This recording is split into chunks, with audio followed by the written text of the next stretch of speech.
Hello, this is Shannon Flummerfelt for Flip Schools. Welcome to the Sustaining Improvement series. This series is designed for faculty, and there are 5 videos in this series. This one we're going to focus on is an examination of barriers to being able to sustain improvement. The reason that this discussion is important is as you begin to flip your classroom and explore some new both pedagogy and practice in your classroom, you're going to want to be able to have a way to think about these improvements and make sure that the ones that make the most sense for you as a classroom teacher and create the best results for your students in your classroom are actually sustained. And so I'm going to, in this video, just explore with you some of the barriers to being able to sustain improvement, and then in these other videos introduce you to a tool called the 5S, which will help you to be able to sustain improvements that are needed. So first of all, what does it mean to sustain improvement? What is sustaining improvement? Well, in these videos, we're going to define this as a structured protocol, and what this protocol is going to do is help you to initially capture, develop, initiate, correct, and maintain what is successful in your classroom as a teacher. And the reason for this is because you sometimes feel like you can keep doing the same thing over and over and over again and not really being able to get it to a point of maintaining something that's successful. There's a lot of relief and a lot of celebration in being able to maintain and then replicate success over and over again. So what I want to do is just describe here an example that will just very broadly help you to understand sustaining improvement in mathematics instruction. But before I do that, we're going to be addressing barriers to that in this video. So let's understand what barriers are. Barriers are kind of interesting things. Barriers can actually be impediments or failures in thinking or acting, and these can be on behalf of you as a professional educator, or they can be on behalf of other people and other mechanisms and other processes in an organization. In this particular video, we really want to focus in on barriers that are not so much about how people have failed, but how processes have failed. And so, obviously, people are the actors who provide the thinking and the doing in any given process. But the idea here with barriers is not to place blame or to pile on a particular person, but rather to do this in a very healthy, professional way so that you can jumpstart a continuous improvement cycle. So barriers are those impediments or failures in thinking and acting that for some reason haven't been identified and there hasn't been a root cause analysis. And so what happens is they create a blockage, they create a gap or dysfunction, and that keeps you from being able to exercise the option to create value. So for instance, let's say that 2 examples of barriers, for instance, in mathematics instruction may be that there's a failure in mathematics instruction because there's a lack of understanding of key tenets of what good curriculum are. And so what'll happen there is that impediment or failure, it could be, it starts with the way you think, and it might be related to the way that teaching occurs or the culture in which the teaching occurs in your building. And without really looking at that and examining it, identifying it, figuring out what the root cause of that problem is, it's hard to overcome that. Another example would be a failure of mathematics instruction because there's a poor choice of curriculum. Again, in the flipped environment, mathematics is very, very popular. There's a lot of content that's out there for you as a classroom teacher to tap into. So what you want to be able to do is make sure that if there is a failure of mathematics instruction, that perhaps there's been, the choice of curriculum hasn't worked that well. And for you to be able to understand why would mean that you would have to be able to identify that, do a root cause, and then change that.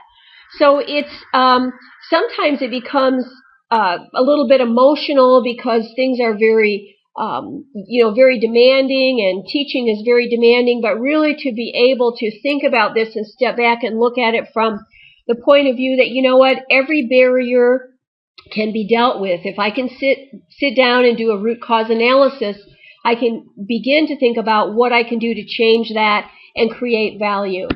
So we look at barriers in all different kinds of ways, but fundamentally, I've come to believe that barriers to sustaining improvement can exist in 6 different forms, and I'd like to just share those with you here. The first barrier to improvement is that there is a lack of an essential idea that is in place. And so, for instance, in the case of mathematics instruction, what does best practice tell us? What are the core ideas of mathematics instruction in terms of best practice? If that isn't there, then it's very hard to create a corresponding essential action that would demonstrate that. But that's another problem, is that sometimes there might be an idea in place, but there's not an action to support it. So we're looking for essential ideas and essential actions. And if they're not there, then that creates a problem. And that problem has to be identified, and it certainly can be. It's not that hard to do. And then improvement can be reached and sustained. Another problem that I see, another type of barrier that I often see, is that there's either a lack of culture or routine or process or protocol around the way something is supposed to happen. So, for instance, if you're looking at mathematics instruction and improving it, and nobody who teaches mathematics in your school or in your district talks about that, then you don't have a culture in place for you to be able to even jumpstart an improvement discussion. Or maybe there's some kind of a routine that is prohibitive within your classroom or within your school that makes it very, very difficult for students to engage in mathematics. Maybe there's a process, and a lot of times these are social processes, and I know there's been a lot of attention that's been focused on girls in math versus boys in math, and gender bias that might be present in math, and some of the social pressures that might be there. These are all interesting barriers. Another problem that we find in terms of being able to sustain improvement is that there aren't good standards in place.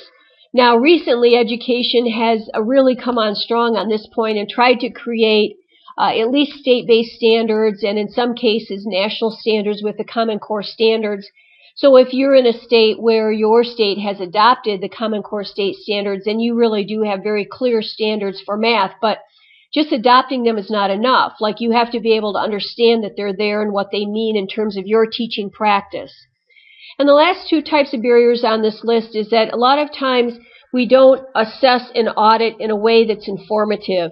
And I think this is one of the things that we try to deal with when we get into standardized testing programs, especially with mathematics instruction, is that, are we really testing and auditing in a way that gives us the information we need to make improvements?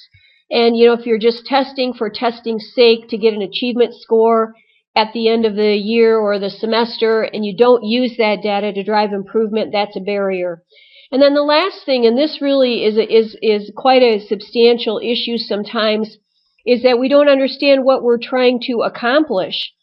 And even though, we do have standards of instruction for student achievement in terms of our annual yearly progress standards and cut scores that are provided and so on, what does that really mean? What are the true deliverables? A lot of times we will take a look and say, you know what, we're really trying to create 21st century skill sets in our students, but what does that deliverable look like? So at any rate, having a better understanding of where some of these shortfalls might be occurring for you as a classroom teacher can be very helpful. And then just to be sure to understand that any one of these problems are not excuses, but rather they're points of improvement. So if you figure out, you know what, I don't know if I have a good essential idea here. I don't know if I'm using, research-based practice, or I don't know if I'm actually enacting this well, or I don't know if I can do something to improve the routine, or, understand the standards better, create better assessments, or really be more clear about deliverables. If any of those seem like weak points to you, then they are actually where you begin to improve. So what's great about a barrier is that it actually creates clarity in terms of improvement for you in your teaching practice. Now, in these next set of videos in this series, I'm going to introduce you to a 5-step protocol and a tool called the 5S. And the 5 steps are sorting, setting, shining, standardizing, and sustaining. So if you listen to the rest of this series, you'll be able to understand how this very simple protocol can help you to begin to engage in and then get to a point of sustaining what works in your classroom, what will get the best results for your students. Well, I hope you've enjoyed this video, and if you want any more information, you can go to the Flip Institute website at theflipinstitute.com. Hey, thanks for listening. Have a good day.